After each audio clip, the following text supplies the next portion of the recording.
everyone, welcome back as always. It is once again time for Jenny Pye Actual Speaking. My name is Jennifer Clyde. Now it's time for lesson 25 and today's topic is love and marriage. It's a wonderful thing to talk about, I think. And of course, I think it's a common topic that people easily talk about in a conversation, or perhaps it may even show up or pop up in an actual English interview. So first of all, I would like to ask you, are you in a relationship or are you still searching for that special person, a life companion, someone to share the rest of your life with? You may even be married right now and live with the perfect person. You're Mr. Right or Miss Right. Now I often ask myself, Jen, are you happy? Do you feel understood, loved? Do you feel happy? Do you feel powered? So I ask myself these questions, and sometimes, yeah, I feel so loved and so happy, but yeah, at times I do feel kind of depressed and I feel as if I'm not loved enough. I'm sure you have experienced that as well. But what do you look for in a person, in a spouse, your significant other? It may be mutual interests, it may be love, it may be looks, whatever it is. Think about that as we begin today's lesson. Once again, the topic is love and marriage. Okay, let's begin today's lesson. The topic is love and marriage. Let's warm up with some brainstorming cues. And the brainstorming cues, that's right, let's start with 5 W's and how. The first W is, of course, who. So as we're talking about love and relationships and marriage, you may ask yourself, who is your Mr. or Ms. Right? So, of course, if you are married, your wife or husband may be your Mr. or Ms. Right. But if you're still on a search for someone, your significant other, a life partner, you can talk about who you would like to get married to. So Mr. Right is a term we call a man, the perfect man, and Ms. Right would be a term we call a woman, right? The perfect woman. Moving on to what do you look for, okay, in a life companion? I did mention life companion several times right now. A companion is like a friend. A life companion is a spouse, your husband or wife, your partner in life. So a life companion would be somebody that you live with for the rest of your life, okay? So what do you look for? What is important in a life companion, in a spouse? What else? What is your idea of a perfect couple or marriage? So what do you think couples should be like? What do you think a happy marriage should be like? What is important to make a happy couple or a happy marriage, okay? You can think about those things. Let's continue brainstorming. What is dating, or what is marriage life like? If you are right now dating somebody, talk about what your dating life is like. If you are married, you can talk about what your marriage life is like. Okay, what was your worst breakup like? I'm sure you've had a few experiences, good ones and bad. People, of course, date each other and for many different reasons, sometimes break up. So if you experienced a bad breakup, talk about that. What was your worst?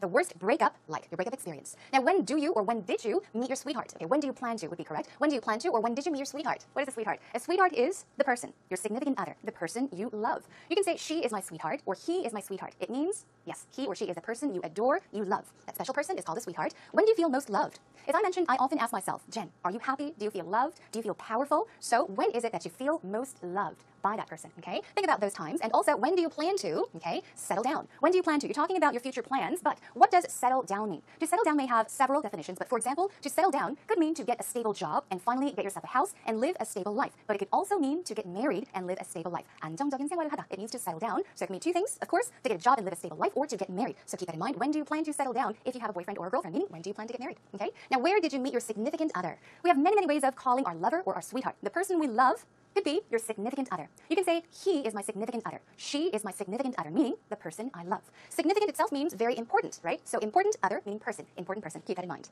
All right, now, why do you treasure him or her? For what qualities? Now, treasure in this case is used as a verb. If you treasure something, yes, it is very precious to you. Why do you treasure him? Why do you love him? Why is he or she so important to you, so special to you? Why do you value him or her? So talk about the qualities, the good qualities this person has. Now, how our last category, how did the two of you meet? Talk about how you met. How do you express your love to him or her? What do you do to make the other person or your significant other feel loved? Okay, think about what you normally do. And finally, how does he or she show that he or she adores you? So it's the opposite. What do you do to show your love to him or her? And on the contrary, how does he or she show or make you feel that you are loved? Adore means to, that's right, love as well, to cherish. Okay, so keep these questions in mind, brainstorm some more on your own, and let's move on to our next segment. It's now time for actual talk. Hey, Peter. Hey, Rachel, how's it going? Good. You know, I heard that you're such a romantic. Oh, how did you hear that? I heard it through the vines. I heard you're really sweet to your wife. Of course, What I love are my some wife. things that you've done for her? Well, I like to do little things. Just leaving, little notes for her that she'll find later, Oh. just to know that I'm thinking about her. Yeah, these like constant reminders to let her know that. Not constant, but once in a while. Yeah, okay. And I also think it's really important to express your love through food. So I Ah. love to cook for her. I try to go out of my way to make something special for her at least once in a while, if not every day. That sounds awesome. That kind of reminds me of myself, actually. Really? Yeah, I love to bake, and it's one way that I express my love, I guess, to my fiance. Okay. And he has such a sweet tooth that I try to bake as often as I can for him. But at the same time, it's not that easy because it can be kind of unhealthy always eating all those sugary sweets Yeah. and stuff. Yeah, but that's one way I like to express my love to my fiance by baking, like you, and cooking. I'm actually baking some brownies this weekend. I found some brownie mix. I'm very happy about that. Wow, and that's for your wife? Yes. To show her you love her? Yeah. That's a good idea. And to eat myself. Of course, you love yourself too, right? Yes. Yeah, but And also, I like to write poems. I'm a Oh. poet, so I've written some, romantic poetry for her. That's from time really to time. sweet. And between Valentine's Day and our anniversary, there's about 10 days. So this year I wrote a poem for every day between the 2 days. Wow, that's really sweet. And I think that kind of shows that it's not the monetary value of the gift that matters, but really just the gesture and The thought behind heart. it. Exactly. She must be really, really happy about those surprises and those poems that you've written her. Occasionally, yeah, she finds them and she's quite happy that day. Yeah. It makes a difference. I guess so. I'm going to have to borrow that tactic and write some sweet love letters to my fiance. Okay, sounds like a good idea. Did you enjoy the conversation between Peter and Rachel? I think that they are very sweet people. Peter talked about him and his wife, how he loves her so much, how he adores her to death, and Rachel even told us about her fiancé. I guess she is engaged. She's planning to get married very soon, and she said that she expresses her love to him by what? Baking for him. Let's take a look at the conversation line by line. First of all, Rachel said, I heard that, you're such a romantic.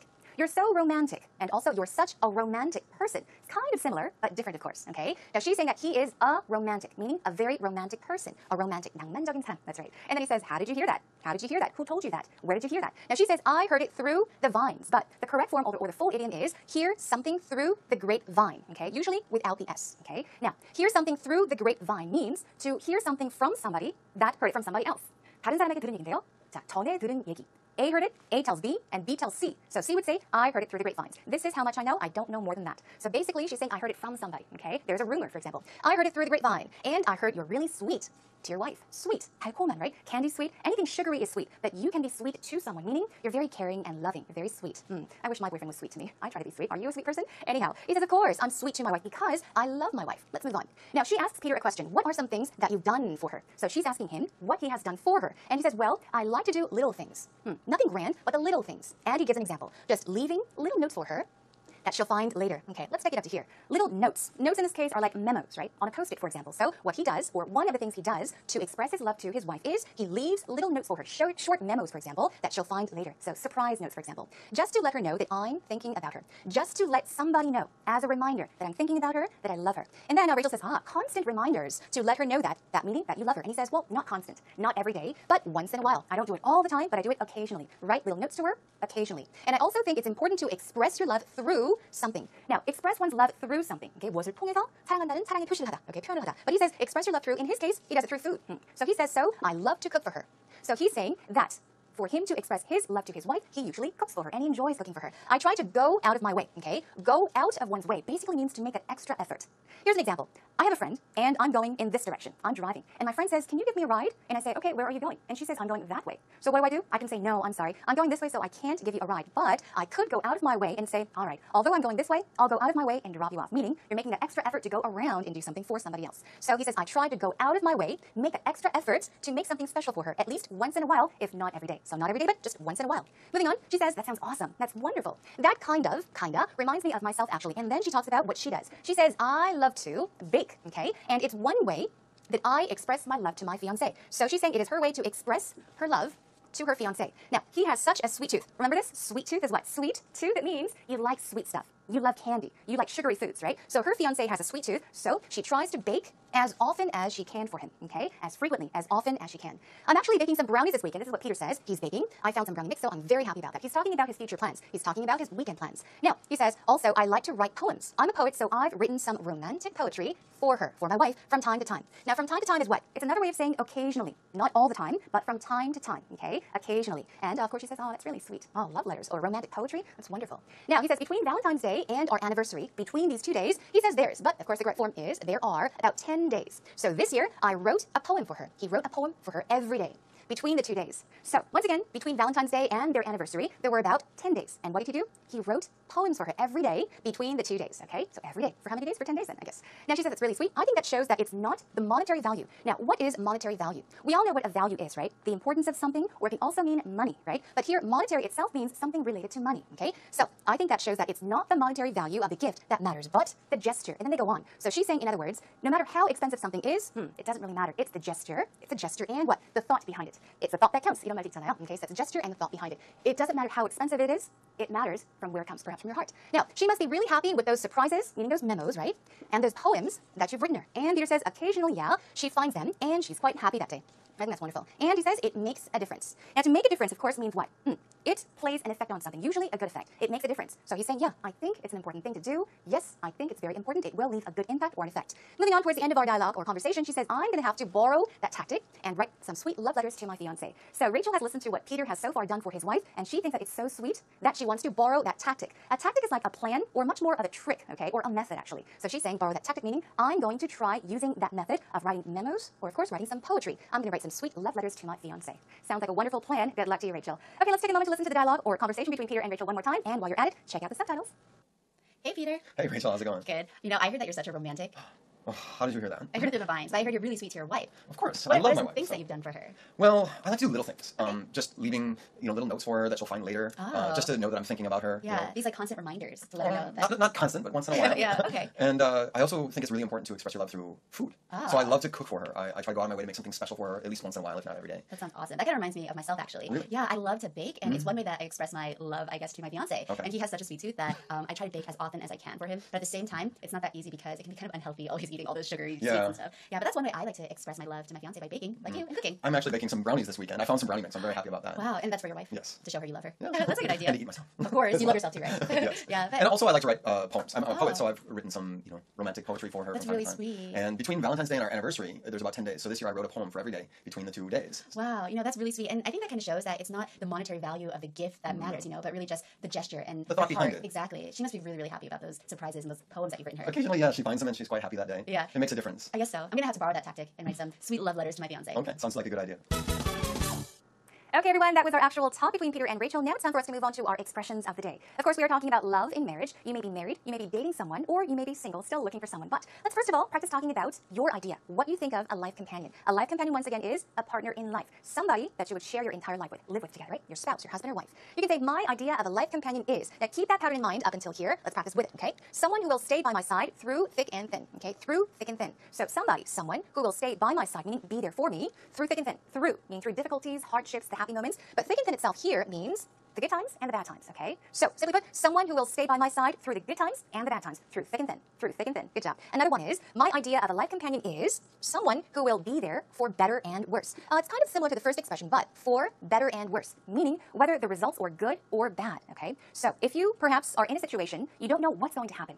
You could, of course, have bad results or good results, but it doesn't matter. You will be there for this person no matter what. Often, in traditional wedding ceremonies in America, you've heard of wedding vows, the promise you make when you get married. They, of course, say for better and worse, in health and sickness, right? So, keep that in mind, for better and worse, no matter what. Another one, my idea of a life companion is someone to share my struggles. Struggles here meaning what? Hardships, difficulties, okay? What about heartache? We're talking about pain, right? Joys, that's easy. Happiness, happy things, and triumphs of my life with. Triumph, triumphant. The triumphs of someone's life would be the victories, the success, the celebrations, the victories, the victorious moments, the good moments. So, someone to share my struggles, my hardships, heartache, joys, and triumphs of my life with. Okay, you want to share everything with this person. What about this one? My idea of a life companion is a best friend, right? I think that's important, a best friend with compassion and love. Let's take a look at these two words. Love is an easy word, we all know. What about compassion? Compassion is a strong feeling of sympathy, okay? Somebody with compassion is the type of person that will share your sorrows, your sympathies. Yeah, feel the pain with you, be there for you. So, my idea of a life companion is a best friend is one way of talking about a life companion. Let's move on to describing your relationship. As I did mention, you may be in a relationship right now, you may be single or even married. But say, for example, you are dating someone. You met each other maybe 2 months ago, 2 weeks ago. You can say, we're in the early days of a budding relationship, okay? You are in the early days of a budding relationship.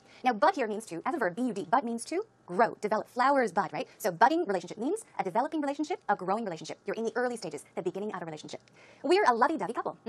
Now, lovey-dovey, what does that mean? It's a cute way of saying affectionate. So, if your boyfriend or girlfriend and you, or your husband and you, like to hug each other, hold each other, kiss each other all the time, you are a sweet couple. You can say, we're a lovey-dovey couple. Moving on, we have been together. We have been going steady. We have been married, dating, seeing each other for several months now.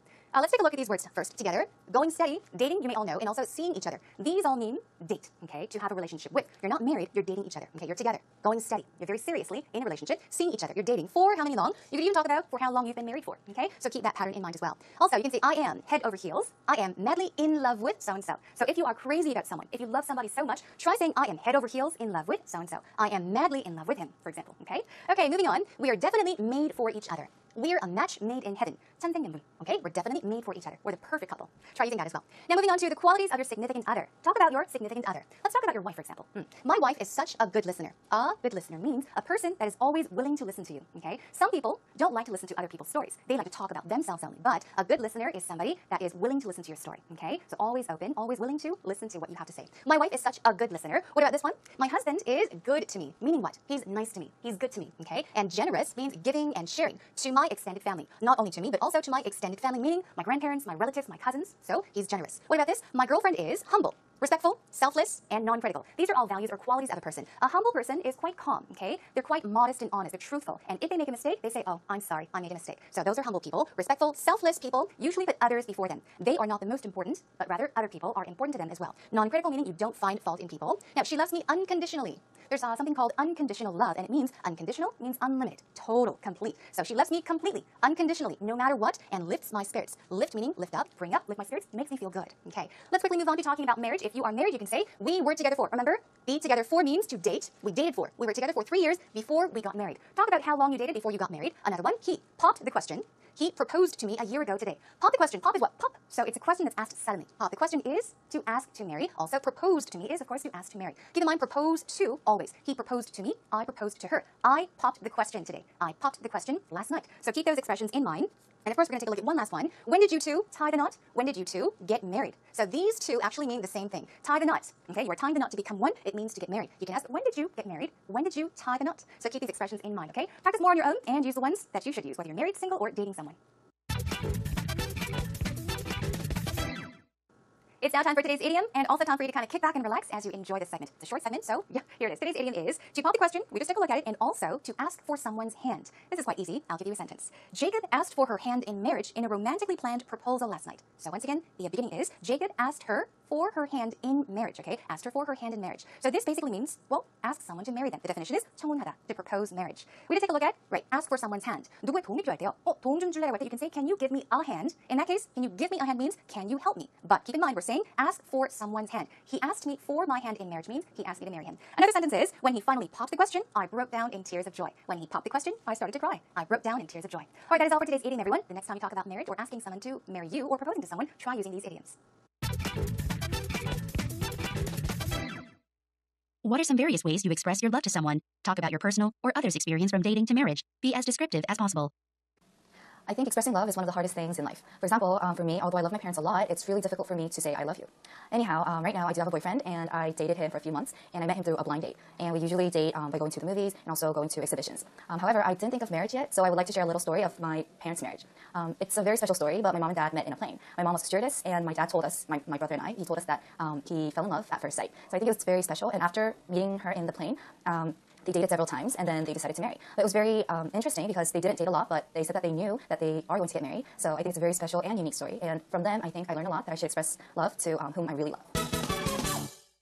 First of all, thank you to Lee Seung-yoon for that wonderful interview as always. You know, something I found common in a lot of Koreans is that they feel embarrassed, or a lot of Koreans are too shy to say I love you, even to your parents. Just as Lee Seung-yoon said. So I think we all should take a moment to thank our parents and tell them that we love them. Okay, let's take a look at what she said. She said, for me, although I love my parents a lot, it's really difficult for me to say I love you. So she's being honest. It's hard to say I love you. It's not easy to say I love you. Another one is, my dad told us, my brother and I, or my brother and me, that he fell in love at first sight. Fall in love at first sight means to fall in love with somebody the second you saw that person, instantly. 첫눈에 반하다. You all know what that means, right? Okay, let's take a look at some oopsies. She says, right now, I do have a boyfriend, so she's dating somebody, and I dated him for a few months, and I met him through a blind date. We get an idea of what she's trying to say, but you can say, right now, I do have a boyfriend. And the do is here to stress it. You can say, right now, I have a boyfriend. I do have a boyfriend. 있기는 하다. You're stressing it. And I've been dating him. If you say I dated him, it sounds like you dated him in the past, but you're no longer dating him. So you have been, meaning from the past until now, you've been dating him, or I've been dating him for a few months, and I met him on a blind date. You meet someone on a date or on a blind date. Okay, one more. However, I didn't think of marriage yet, so I would like to share a little story of my parents' marriage. That's right, she told us about how her father and mother met. Let's take a look. However, I haven't thought of or thought about marriage. Now, I didn't know. You're talking about haven't. Up until this point, you haven't thought of or thought about marriage yet, so I would like to share a little story of or about my parents' marriage, which was a wonderful story, I think. Very romantic. He fell in love with her at first sight. Okay, that is a wrap for today's actual interview. Hope you learned a lot from it. So today we talked about relationships, love, and marriage, and I hope that you were able to learn a lot from today's lesson, of course. We did talk about your definition or your idea of a life companion. I have my idea of a life companion too, but I think respect is very important. Being a good listener is also very important. Girls need to be listened to, trust me. And of course, I think being humble is important as well. Now, they say that there is a saying very similar to this saying. Now, a person that respects you will respect you till the end. Well, a person that is critical and harsh will sooner or later, someday in the future, behave like that towards you, be harsh and critical on you as well. And they say that a lot of relationships, they start to break up because people don't listen to each other's feelings or whatever they have to say. So the next time you're given the the chance to talk to someone, when someone really opens up to you, really try to be a good listener and be humble. If you make a mistake, say, I'm sorry, I made a mistake. Admit your mistakes, everyone. Okay, well, that is my idea of good qualities when it comes to relationships. Hope you all are happy in your relationship. I'll be joining you back next time with this topic. Let's talk about another interesting topic. We'll be talking about entertainment, so please stay tuned in for that. In the meantime, you can come to our homepage, find your way over to www.edse.co.kr and search for, type in 10 Point Actual Speaking. Post up topics, comments, questions, anything. And yeah, if you have any great advice when it comes to relationships, give me some. I need some. All right, that is a wrap, everyone. I'll catch you again next time. Until then, take care and bye for now.